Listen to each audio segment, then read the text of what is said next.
So do you think that in this case, European leaders meeting right now ought to be offering Germany full debt forgiveness?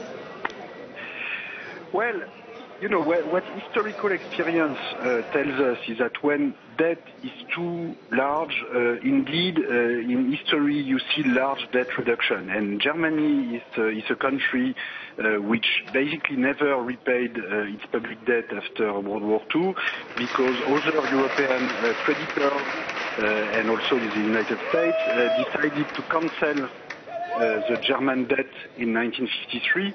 And I think in the end it was a good decision because this is what made it easier to invest in public infrastructure, invest in growth, and this contributed to the very large growth performance of the 1950s, 1960s. So it's a bit ironical to see today Germany and also France to some extent explaining Greece and Southern European countries that they will have to repay their debt entirely with no debt reduction, with no inflation, with no exceptional policy decision. And I think it's a bit sad. So I think we have to get back to a more realistic attitude toward this.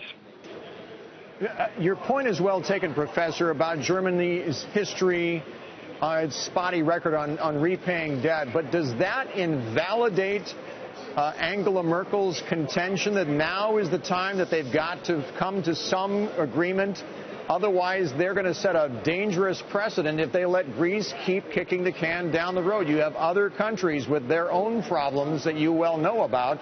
And if they set an example with Greece that they keep being lenient and forgiving debt or extending more bailout money, other countries are going to expect the same thing. There's a moral hazard here, isn't there? Right. So let's be very concrete. Greece used to have 12% of GDP public deficit back in 2009. Now, in the past 5 years, they have reduced this public deficit from 12% of GDP to 0%, or in fact, they even have a small primary budget surplus in 2014. And what the European countries had told Greece back in 2012 was, okay, when you come back to us with a small primary budget surplus, then we will start discussing about the long-term plan and what's the target level of primary budget surplus and what's the target level of debt that you need to reimburse.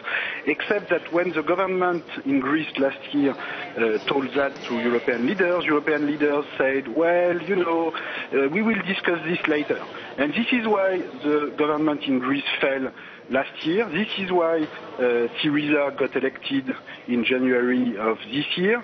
And for the past 6 months, you know, we are still losing time on this because the official European proposal is still that the primary budget surplus should increase from 1% of GDP in 2015 to 2% in 2016 to 3% in 2017 to 4% in 2018 and should stabilize at 4% of GDP, which is an enormous primary budget surplus for the next 40 years.